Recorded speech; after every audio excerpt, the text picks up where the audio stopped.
To God be the glory. A story is told about a donkey that fell into a well.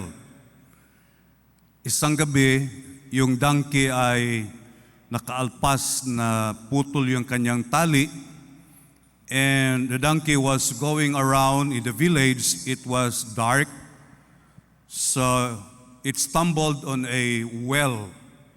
It fell into the well that's quite deep. Fortunately, the water was not so deep, so the donkey did not drown. But he was very noisy. The donkey was crying, and the people in the village were disturbed. E nagpunta yung mga tao at sabi nila, kanino kayang donkey ito? They wanted to bring the donkey up, but since the well was quite deep, someone suggested, tabunan na lang kaya natin yung donkey para hindi na maingay. So they got stones, sand, and soil, and they poured it inside the well, thinking that they could bury the donkey alive. But the donkey kept on struggling and shouting, and as time went by, the people did not notice that as they poured stone and sand and soil, the level of the well became no longer deep but shallow. Nakaalpas yung donkey. The donkey just jumped out of the well because the soil, the stones, the sand that the people dropped into the well made the well shallow.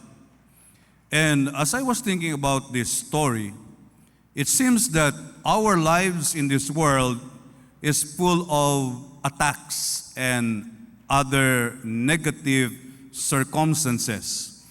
But as long as we have life in the presence of God, we can always surmount whatever challenge and whatever difficulties we may be in. This month, we have been meditating on how God's people can surmount and become victorious over the attacks of the enemy. The first Sunday of this month, we were dealing with the life of Job. That Job was a righteous and blameless man, and yet Satan attacked him. And God allowed Satan to attack Job, and he took almost everything. His wealth, his children, even his health was taken away from him. The only thing that was not taken from him was his life. And the last Sunday, we were talking about the people of Israel being attacked by a very powerful enemy, the Canaanites. When the Israelites became rebellious against God, in the book of Judges, we see that they have been rebelling against God over and over and over again. And when they rebelled against God, God sent an oppressor to them.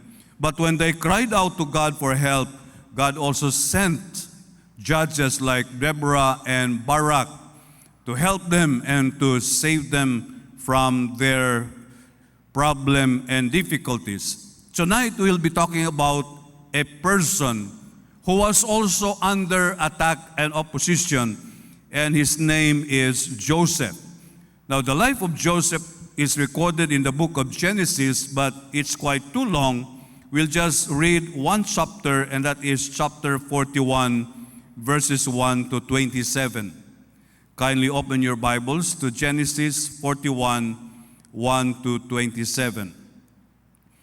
When 2 full years had passed, Pharaoh had a dream.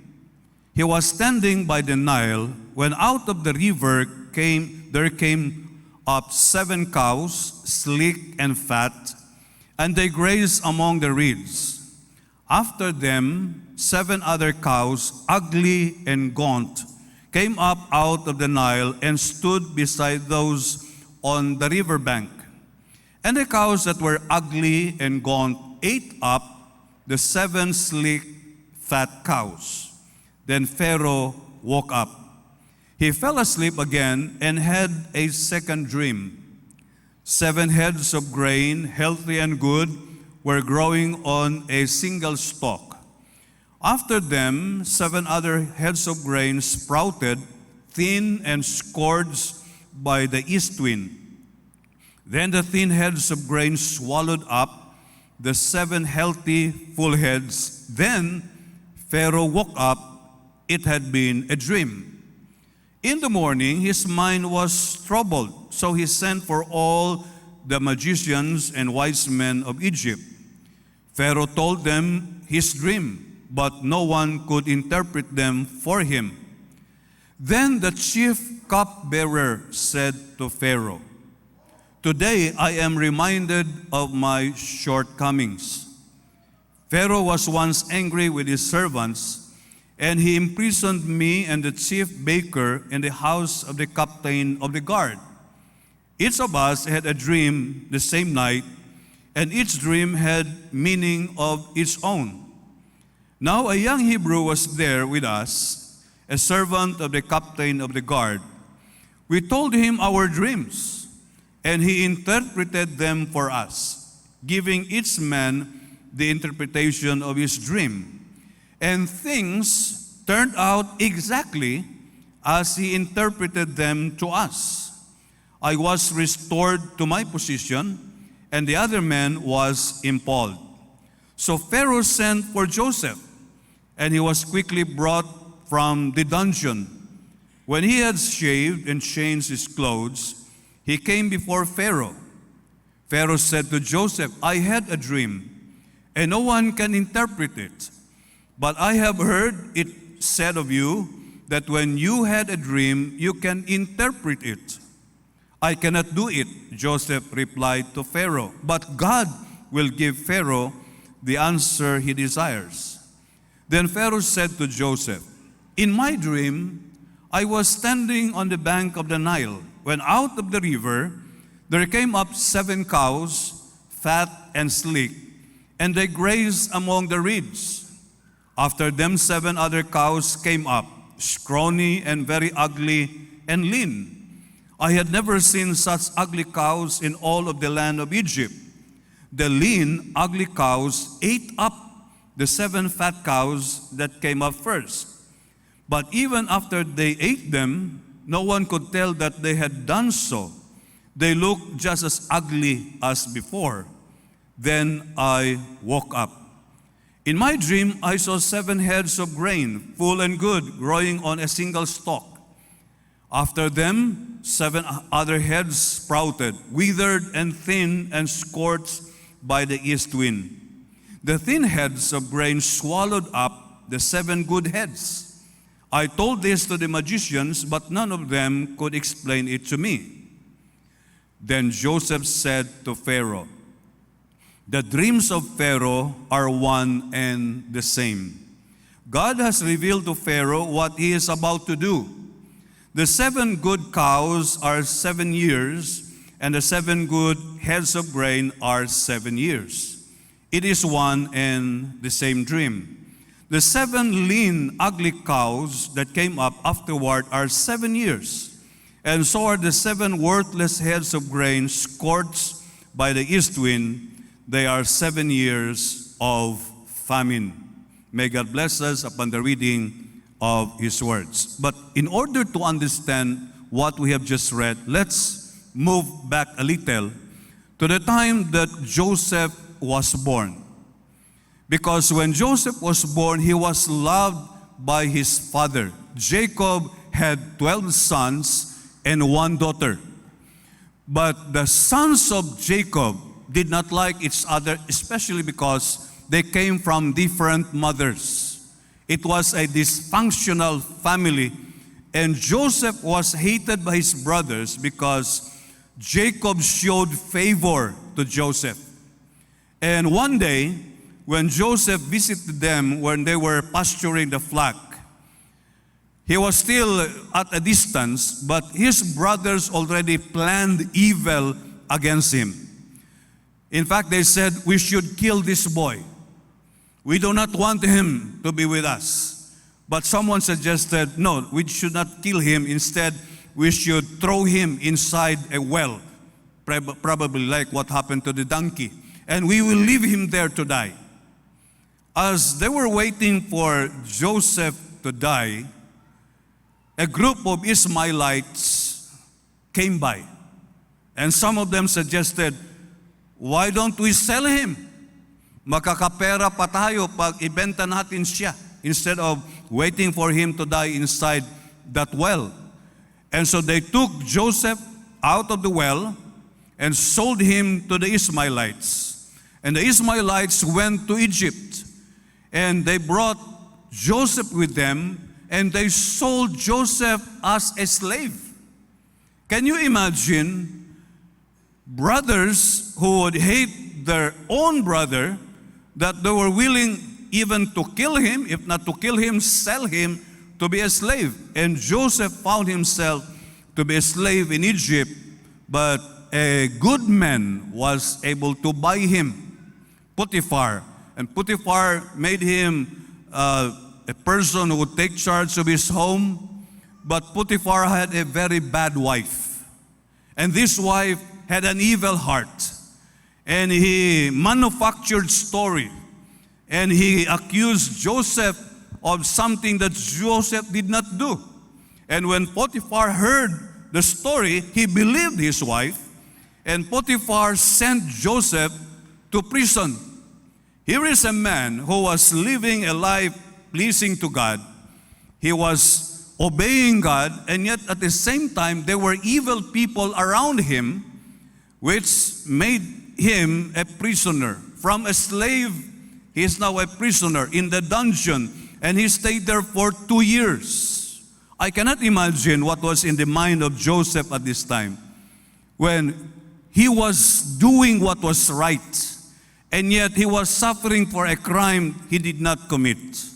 He was there for 2 years. Perhaps his brothers forgot all about him. In fact, they were happy that he was gone. Have you ever experienced in your life that some people were happy that you are not present? Sabihin nila, ay salamat, wala siya. Have you experienced that? Have you experienced being rejected by people whom you trusted? And Joseph was there for 2 years inside this ugly, dark, and dirty prison cell. People may have forgotten him, but God has not forgotten Joseph. Even in the darkness, the eyes of God were looking at him. Because one day, there were 2 officers. The chief cupbearer, the one who serves the king with the drinks, and the chief baker, the one who serves the king with food. They were thrown into prison for 3 days. I don't know what they did. Perhaps Pharaoh was drunk at the time, and these 2 officers displeased him, and so he threw them to the prison cell. And while they were there, the cupbearer and the baker, they had a dream. Both of them have dreams. And they could not understand the dream. The cupbearer dreamed that 3 days he would present these drinks to the Pharaoh, and the Pharaoh drank the wine that he offered. The cupbearer also dreamt that in 3 days he would present his food to the king, but the king took his head. They could not understand what was the meaning of the dream, but here was a young boy. He was there before they arrived, and he listened to them. And he said, you know, your dreams have meanings.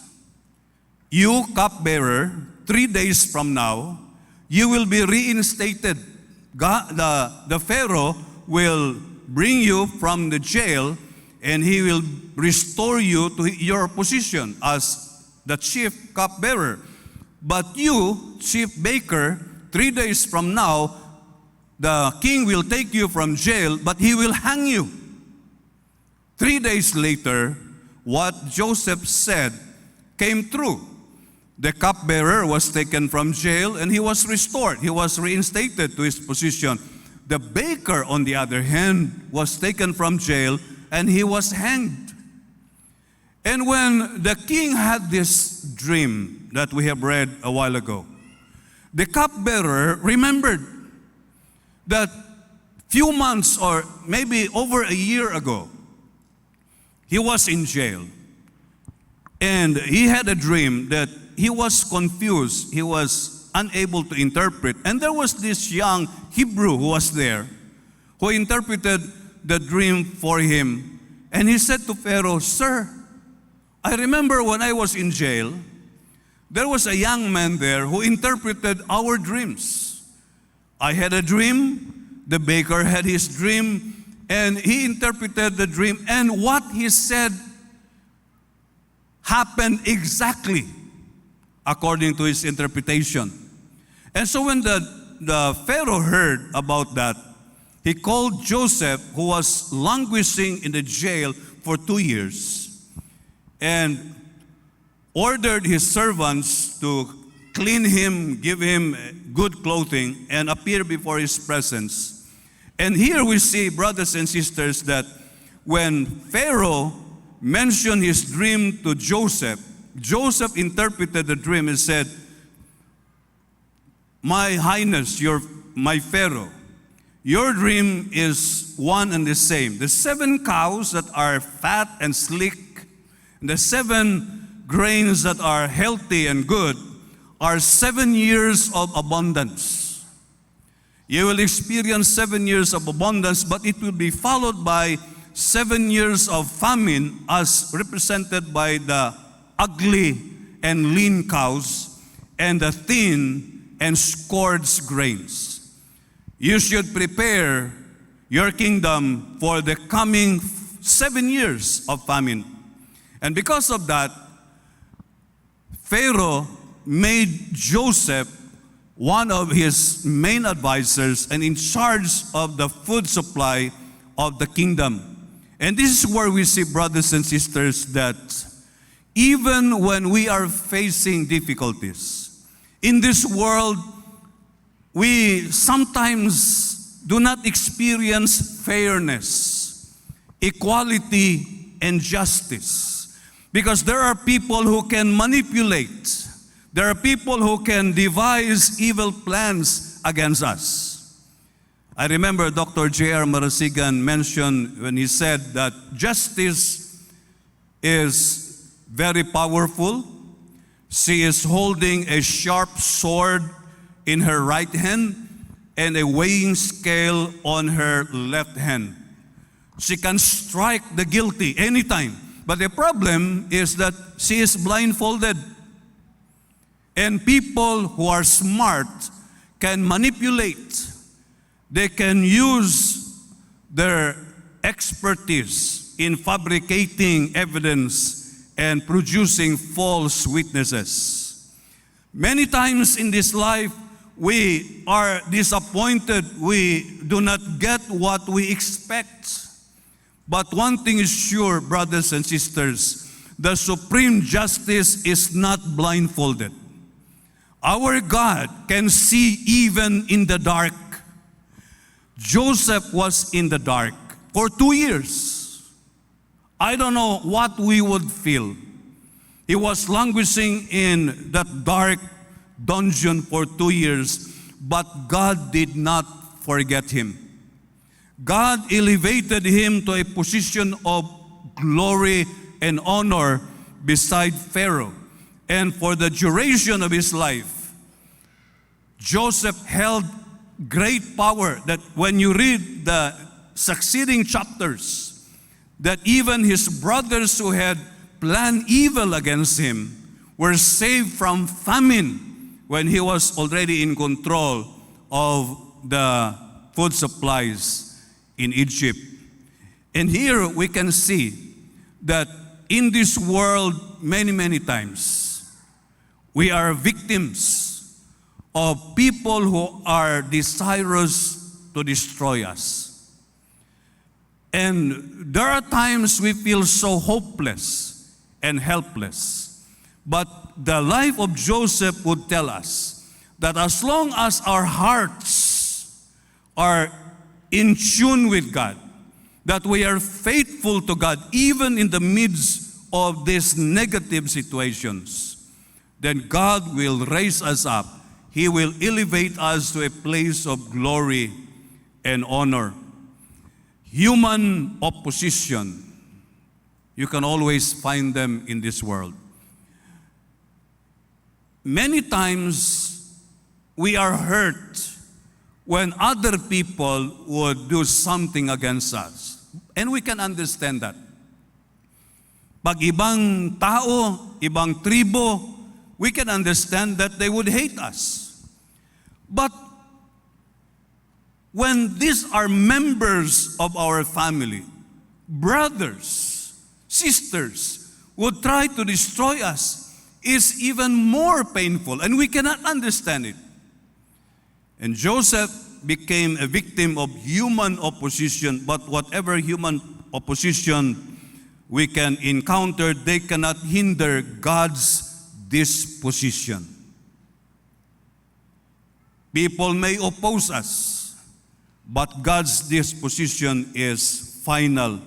Human disappointments, I don't know about you, but I have my share of disappointments. Some people may be friendly for a while, but soon they turn around and they become our enemies. I don't know if you have experienced being lambasted by someone whom you trusted in the past. But human disappointments cannot erase God's appointment in our lives. Joseph was there, humiliated, persecuted, abused, and yet his heart remained sweet. I don't know how we can do this. Without the presence of the Holy Spirit, this heart can easily become bitter. And we don't have to tell people that we are bitter. They will know that we are. They will. When we are surrounded by bitterness, when we are surrounded with difficulties, it's very easy for our hearts to become bitter. But Joseph remained faithful to God, and that's the reason why God elevated him to a place of glory and honor. I don't know what you are going through right now. I don't know your struggles. But there are times we feel so helpless and hopeless because we are surrounded with so much pain, so much sorrow, and so much bitterness. Every time I drive here in Zamboanga City, my prayer is always, Lord, keep my heart sweet. Dahil kahit yung signboard is no left turn, doon sila magli-left turn sa harapan mo talaga. Ang sarap sumigaw. Ang sarap talaga. And I said, Lord, please control my heart. When we are surrounded with negative situations, our hearts are tempted to become bitter.